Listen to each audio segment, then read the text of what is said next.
As we've found in the project we're doing on public infrastructure, Canada was very robust in its investment in the 50s and early 60s, and spending close to 3%, sometimes over 3% of its GDP on public infrastructure.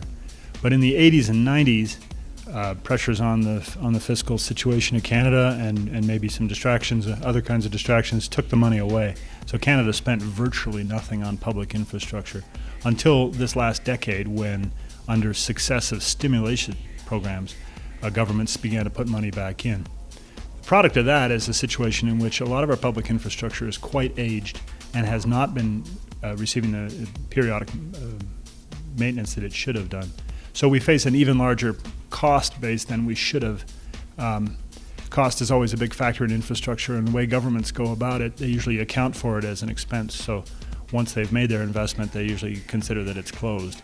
An ongoing commitment to infrastructure requires both cooperation between governments and a little bit of maturity among finance ministers, and we're pushing hard for both of those things at the Canadian Chamber of Commerce.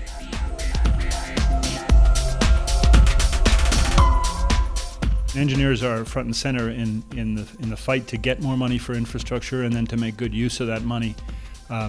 It is perfectly possible to spend a lot of money on infrastructure and not really achieve a lot of benefit for the public in terms of productivity. So you need a very sharp-eyed look at what kind of infrastructures are going to pay for us.